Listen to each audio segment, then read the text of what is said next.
The last time I saw my wife, she was in bed with my best friend. The next morning I was gone. I did not confront them. I did not ask for an explanation. I did not even tell them I knew. Instead, I disappeared. For 13 years, neither of them heard a single word from me. Then my phone rang. The woman who betrayed me was dying. And after all those years, she still wanted one thing she was never going to get: my forgiveness. I am 46, civil engineering consultant, mostly infrastructure projects from municipal governments. Good money, stable work. 22 years married to Leora. 2 kids. Iris just turned 17, Felix is 14. We lived in a 4-bedroom colonial with a mortgage that would be paid off in 6 years. Normal life, the kind people spend their whole existence building. That Tuesday started normal too. I got home around 7. Leora had made pasta, nothing fancy, just the kind of weeknight dinner you eat while half watching the news. The kids were upstairs doing homework. I remember Felix yelling something about needing help with algebra later. I never got to help him with that algebra. Around 9:30, after the kids went to bed, Leora asked me to sit down at the kitchen table. She had that look, the one that means something is coming. I figured maybe her mom was sick again, or she gotten into a fender bender and had not told me yet. I need to tell you something, she said. Her hands were shaking. She would not look at me. 8 years ago at that conference in Austin, her voice cracked. I slept with Rafe. I just sat there. She kept talking, words pouring out like she had been holding them behind a dam for years. How it happened once, how she had regretted it every day since, how the guilt was eating her alive, how she could not keep lying to me anymore. Rafe, my best friend since sophomore year of college, the guy who had been best man at our wedding, who held Felix in the hospital the day he was born because I was too terrified I would drop him, who came over every Sunday for football and drank my beer and called me brother godfather to both my kids. That Rafe. I did not yell, did not throw anything, did not even stand up. I just looked at her crying across the table and felt something inside me stop. Like a switch flipping off. 1 second I was the man who had spent 2 decades building a life with this woman, and the next I was someone else entirely. Someone colder. Say something. She begged. Please just say something. I stood up, walked to my home office and closed the door. She followed, knocked, tried the handle. We can fix this. We can go to counseling. Please, I love you. We can. I did not answer. I sat at my desk and opened my laptop. Started pulling up bank statements, investment portfolios, property deeds. While she sobbed on the other side of the door, I was calculating. Our brokerage account, $340,000, the 401k. The kids' college funds, the house equity. I was not thinking about confronting Rafe or demanding answers or working through this. I was thinking about exit strategies. Leora finally went to bed around midnight. I heard her crying through the walls. I did not go to her. I spent that entire night running numbers. Liquidating investments would not raise flags if I staggered it over a week. I had contacts from the engineering projects in Uruguay, Argentina, places where money moved quietly if you knew the right people. New identity documents were not impossible. Expensive but not impossible. By 4 in the morning I had a spreadsheet. Every asset, every account, every loose end that would need tying. The sun started coming up around 6. I sat there watching the light change through the office window, thinking about Rafe. Every birthday party, every Christmas. Every time I would open my home to him. Every conversation where he had looked me in the eye and called me his closest friend. While he knew what he had done. While Leora knew what she had done. While I sat across from both of them at dinner tables, completely unaware I was sharing my life with 2 people who had betrayed me and then smiled at me like nothing happened. 8 years. They had had 8 years to tell me. I thought about going upstairs and waking Leora, demanding details, asking questions I did not want answers to. Instead, I opened a new browser window and started researching one-way flights to South America. By sunrise I made my decision. I was not going to fight. I was not going to scream.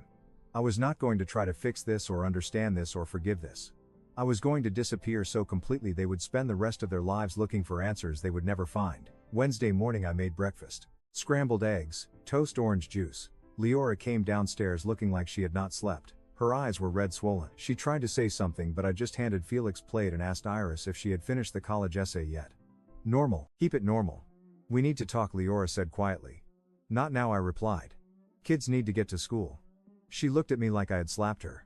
But I was not being cruel. I was being practical. The performance had to be perfect. Any sudden change in behavior would raise questions later. I drove the kids to school like I did every Wednesday.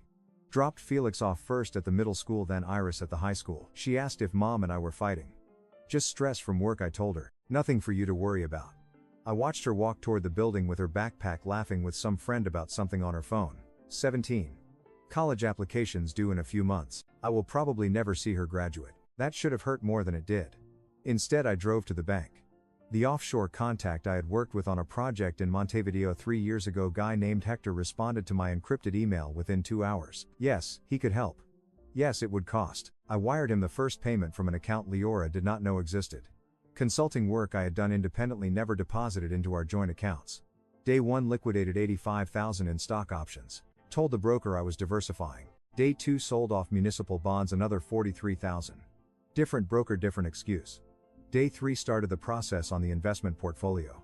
This one took finesse, could not dump everything at once without triggering alerts. I staggered the sales across 4 different accounts. The whole time I came home, had dinner with my family, helped Felix with that algebra, watched Leora move through the house like a ghost waiting for me to detonate. I never did. Thursday night she tried again. Please, we have to talk about this. We cannot just pretend it did not happen. I am not pretending anything I said. And I was not. I knew exactly what happened. I was just choosing not to discuss it. She actually looked hopeful for a second, like my non-reaction meant I was processing that I would eventually come around to forgiveness and counseling and rebuilding trust. She had no idea I was counting down the days. Friday, Hector confirmed the identity documents. Cost me 30,000. Birth certificate, passport, driver license, all legitimate, all with my face, all with a name that was not mine. He would have them ready by Tuesday. Saturday I watched Iris at her soccer game. She scored twice. Leora sat 3 seats away from me in the bleachers, crying quietly behind her sunglasses. I cheered when Iris scored, took pictures, acted like everything was fine. That night Felix asked if I wanted to play video games with him. Some racing game he had been obsessed with for months. We played for 2 hours. He beat me 14 times in a row and kept laughing every time I crashed. I memorized the sound of that laugh. Sunday was the hardest day. I wrote letters. One for Iris, one for Felix. Tried to explain the unexplainable, why their father would choose to vanish instead of fight. Why absence was the only response that made sense to me. I wrote 7 drafts before I realized there was nothing I could say that would make this okay. I burned them in the fireplace. Watched the paper curl and blacken. They would be better off hating a ghost than understanding a coward. Monday I went to my office and submitted my resignation. Backdated it 2 weeks. Made it look like I had been planning this for months. Personal reasons, family matters, nothing suspicious. My boss was confused but did not push. I had always been reliable. If I said I needed to leave, he believed me. I transferred everything to Leora name. The house, the remaining investments, the savings accounts. Left her with enough to keep the kids comfortable. Paid off the mortgage in full with funds from the liquidations. She would be fine financially. That was more than she deserved but less than the kids needed. Tuesday morning I kissed Iris and Felix goodbye. Have a good day at school, I said. They had no idea they would never see me again. I drove to work like normal. Parked in the garage like normal. Then I got in the rental car I had picked up the night before and drove straight to the airport. The flight to Montevideo left at 2:15. I did not look back.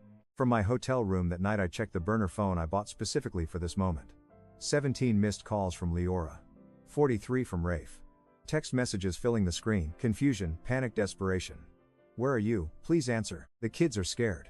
Just tell me you are okay. I stood on the balcony overlooking the Rio de la Plata. The water black and endless under the night sky. Then I dropped the phone over the railing. It tumbled through the darkness and hit the water with a sound I could not hear from 12 stories up, disappearing beneath the surface like it had never existed at all. They would never find me, but worse, they would never understand why. The first 3 months I barely slept. Not from guilt, from adrenaline, the constant low-grade paranoia that someone would track me down, that I had made a mistake somewhere in the planning, that Leora had somehow figured it out. But nobody came. I started using the new name. Practiced signing it until it felt natural. Got a local SIM card, opened a bank account, rented a small apartment in Pachados, a neighborhood full of expats where nobody asked questions. Hector introduced me to a construction firm looking for project managers. My engineering background translated. Within 6 months I was running site operations for a luxury residential development. The work was familiar enough to be easy, foreign enough to keep my mind occupied. I built a life. Just not the same kind. Year 1 I kept my head down. Worked. Went to the gym, learned Spanish, dated a woman named Valentina for 3 months before she got frustrated that I never talked about my past. Fair enough. I was not that person anymore anyway. The information came through a guy I had worked with back home. Construction superintendent named Gary, who had retired to Florida. We had grabbed beers a few times over the years, stayed in loose touch. He did not know where I was, but he knew mutual people. And he liked to talk. 6 months after I left he sent an email to my new encrypted address. Heard about your situation. Man, that is rough. Leora has been telling everyone what happened. Trying to explain why you left, I guess. I stared at that sentence for a long time. She had confessed, not just to me, to everyone. I called Gary from a prepaid phone, told him I needed details but could not explain why. She broke down at some dinner party, he said. Started crying, told the whole room she had cheated on you years ago with Rafe. Said she had finally been honest with you and you just vanished. People are calling her brave for coming clean. And Rafe. Gary laughed. It was not a pleasant sound. Rafe is done. His wife Tamara divorced him within a month. Took the kids, got full custody. His firm is bleeding clients. Nobody wants to work with a guy who stabbed his best friend in the back. Last I heard he is living in some studio apartment barely scraping by. I should have felt something. Satisfaction, vindication, anything. Instead I just thanked Gary and hung up. Year 2 I learned Leora had not moved. Still in the house, still keeping my office exactly how I had left it. Like a shrine to a ghost. Year 3 Felix graduated middle school. I found out through Iris' Instagram. She had made it public, probably hoping I would see it. There was a photo of Felix in a suit that did not fit right, forcing a smile. The caption, proud of my brother even though someone important was not there to see it. I closed the app and did not check it again for 6 months. Year 4, Rafe mother died. I only knew because Gary mentioned it in passing. Said Rafe kids did not even show up to the funeral. They had cut him off completely. Guy is a shell, Gary said, runs into people at the grocery store and they just walk past him like he is invisible. He did it to himself, but damn, it is brutal to watch. I thought about that, how I could have destroyed Rafe myself, told his wife, exposed him publicly, ruined his reputation deliberately. Instead I had done nothing, just vanished.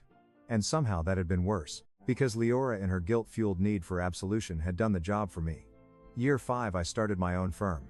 Small at first, just me and 2 local contractors. But the work was good and I had a reputation for finishing on time under budget. The business grew. I bought a house. Minimalist, modern, nothing like the colonial I had left behind. Started seeing a woman named Pilar, a lawyer, sharp, independent. She never pushed for more than I could give. We had an understanding. I was successful, stable, free, and completely empty. The years blurred together after that. I watched my kids grow up through carefully curated social media posts and the occasional update from Gary. Iris went to college. Felix got his driver license. They were becoming adults without me. Sometimes I draft emails to them. Never sent them. What would I even say? Year 13. I had been sitting in my office, the one I own now, in a building I had helped design, when the notification popped up on my phone. New encrypted message. I almost deleted it. I got spam to that address sometimes. But the subject line stopped me. Your wife is dying. I opened it. The message was from an email I did not recognize, but the area code in the signature was familiar. Someone back home. Leora has pancreatic cancer. Stage 4. Doctors say she has months, maybe weeks. She has been asking for you. If there is any part of you that cares, now is the time. Here is my number. It was signed by someone named Patricia, Leora's sister. I sat there for 3 hours staring at that email. Pancreatic cancer. Stage 4. She was dying and she wanted to see me. I should have deleted it. Should have blocked the address and moved on with my life like I had been doing for 13 years. Instead I picked up my phone and dialed the number. A woman answered on the 3rd ring. Hello. Her voice was cautious. She did not recognize the number. This is Patricia, I asked. There was a pause. Then, yes, who is? She stopped. Oh my God. Is this I got your email? She started crying immediately. Thank God. Thank God. We did not know if you would even see it or if you would care, or how bad is it. She pulled herself together. Bad. They caught it late. It spread to her liver. They are managing pain now, not treating it. The doctors say maybe 2 months, maybe less. I did not respond. She talks about you constantly, Patricia continued. Every day. She just wants to see you one more time. To explain, to apologize. Please, she is your wife. Was I said? What was my wife 13 years ago? The line went quiet except for her breathing. Will you come? She finally asked. I will think about it. I hung up before she could say anything else. That was 6 weeks ago. They called every few days after that. Patricia, then Iris, then Felix. Iris was 29 now. Her voice had changed, harder, colder. The warmth I remembered from when she was 17 was gone. You need to come home, she said. No greeting, no small talk. Mom is dying and she is asking for you. I heard. That is it, you heard. Her anger cut through the phone. You disappeared for 13 years. You left us with no explanation, no goodbye, nothing. The least you can do is show up now. Why? Because she is dying. People die, Iris. I cannot change that. You are unbelievable. She was crying now. You know what she has been like for 13 years. She never moved on, never dated anyone, never changed a single thing in the house. Your office is exactly how you left it. She has been waiting for you to come back and now she is dying without ever understanding why you left. She knows why. No, she does not. None of us do. She told you the truth and you just vanished. Like we meant nothing. I almost laughed. She told me the truth 8 years too late. While I sat across from both of them at dinner tables completely oblivious. You want to talk about meaning nothing? Ask her how it felt to lie to my face for 8 years. Iris went quiet. I will think about it, I said and disconnected. Felix called next. He did not yell, did not cry, just asked one question. Did you ever love us? That one landed differently. Yes, I said. Then prove it. Come home. He hung up before I could respond. I sat in my house, the one I had built from nothing, and ran the numbers again. Same calculation I had done 13 years ago, just different variables. What did I gain from going back? Closure. I did not want closure. Closure implied an open wound. I had cauterized that wound years ago. Forgiveness. They wanted me to forgive Leora, to give her peace before she died. But why should I? She had had 13 years. 13 years to find peace with what she had done. Instead, she had built a prison out of guilt and waited for me to unlock it. That was not my problem, but there was something else. Something colder. I wanted her to see what 13 years of silence looked like in person. Wanted her to understand that I had not broken, I had calculated. That every day she spent waiting for me to come back, I had been building something untouchable. I wanted her to die knowing she had destroyed the man she loved and created someone who could watch her beg for forgiveness and feel absolutely nothing. That was worth the trip. I booked the flight 2 weeks later, used my real passport, the one I had never technically canceled, just stopped using. Flew through Buenos Aires, then Miami, then back to the city I had erased myself from. The layover in Miami was strange. American soil, American accents, everything familiar and foreign at the same time. I rented a car at the airport, drove through streets I used to know. The grocery store was still there. The dry cleaner. The intersection where I had gotten rear-ended 7 years before I left. But nothing felt real. Like I was driving through a movie set of someone else's life. I parked outside the hospital at 4 in the afternoon, sat there for an hour watching people walk in and out. Families, visitors, patients in wheelchairs, getting fresh air. An ambulance pulled up, lights flashing silently. I watched them unload someone on a stretcher and wheel them through the automatic doors. Then I checked my phone. 3 missed calls from Iris. 2 texts. Mom is asking if you are coming. Please, she does not have much time. I turned off the phone and got out of the car. Walked across the parking lot, past the ambulance, through the automatic doors into the air-conditioned lobby that smelled like disinfectant and fear. The woman at the information desk smiled at me. Can I help you? I am here to see Leora Castellano, I said. Room 412. Her smile faltered slightly as she looked at her computer. Are you family? I thought about that question. I used to be. She directed me to the 4th floor. I took the stairs, needed the time. Each step felt mechanical. 1 foot then the other. Fluorescent lights humming overhead. The stairwell smelled like concrete and cleaning chemicals. 4th floor. I pushed through the door into the hallway. Room 412 was at the end. Door half open. I could hear voices inside. Iris saying something about medication schedules. A quieter voice, Felix maybe responding. I stopped outside the door. This was it. 13 years of silence ending in a hospital room that smelled like death and recycled air. I pushed the door open. Iris saw me first. She was sitting in a chair beside the bed, and when she looked up, her entire face changed. Shock then, something that might have been relief, then anger crashing over all of it. Oh my God, she whispered. Felix was standing by the window. He turned and I barely recognized him. 27 years old now. Taller than me. Broader through the shoulders. He looked like he wanted to say something but could not find the words. And then there was Leora. I prepared myself for this. Thought I had anyway. But seeing her, actually seeing her, was different than imagining it. She was skeletal. The cancer had carved her down to almost nothing. Cheekbones pressing against skin that looked like paper. Hair thin and gray. I've lines running into her arm. Oxygen tubes in her nose. Her eyes, though, those were the same. And they locked onto me the second I stepped into the room. You came, she breathed. Her voice was so small, so broken. I did not respond, just pulled out the chair on the opposite side of the bed and sat down. I cannot believe you are here, she said, tears already streaming down her face. I thought I did not think you would. I need to talk to him alone, she said to Iris and Felix. Mom, no, Iris started. Please. Felix grabbed his jacket. I will be outside. He walked past me without looking at me. Slammed the door hard enough to rattle the frame. Iris stayed in her chair staring at me like I was something dangerous. Iris, please, Leora said again. Fine. Iris stood up, leaned down to kiss her mother's forehead. Then she looked at me. Do not you dare hurt her more than you already have. The door closed behind her. Silence. Just me and Leora and the steady beep of the heart monitor. Thank you for coming, she said finally. I know you did not have to. I know I do not deserve. Do not, she stopped. Do not thank me, I said. I am not here for you. Her face crumpled. Then why did you come? I did not answer. Please, she whispered. I need to explain. I need you to understand. I understand perfectly. No, you do not. That night what happened with Rafe, it was a mistake. One stupid horrible mistake that I have regretted every single day since. I told you because I could not live with the lie anymore. I thought honesty would. What fix it I do not know. I just knew I could not keep lying to you. So you waited 8 years. I was afraid. Of what? Of this. She gestured weakly between us. Of losing you. Of destroying our family.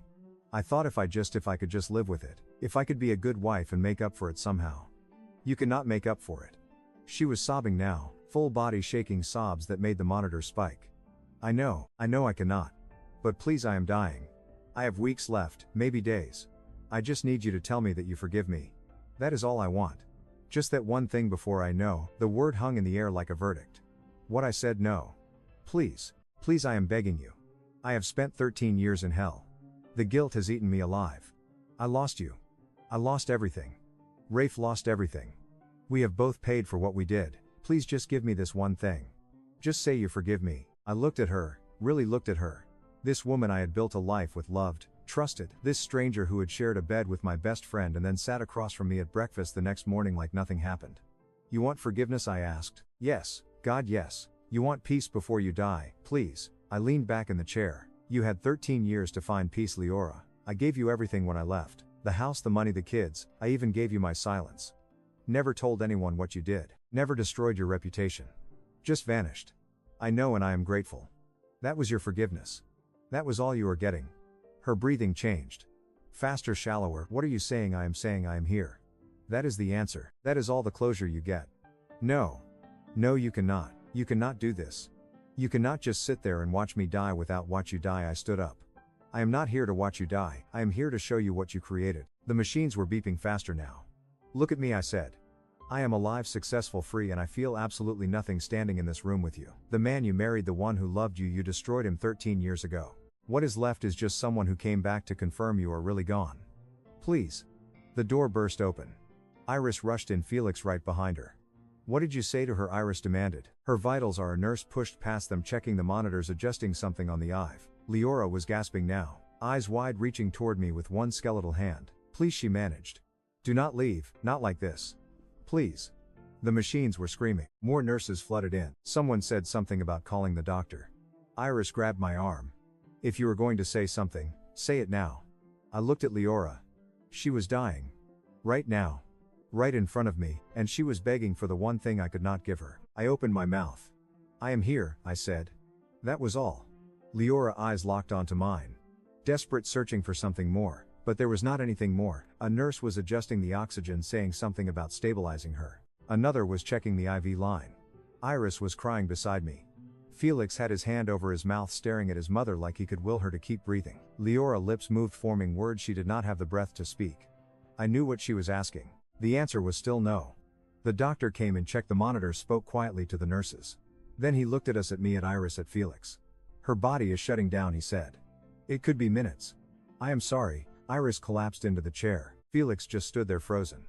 I stayed exactly where I was watching. Leora breathing slowed.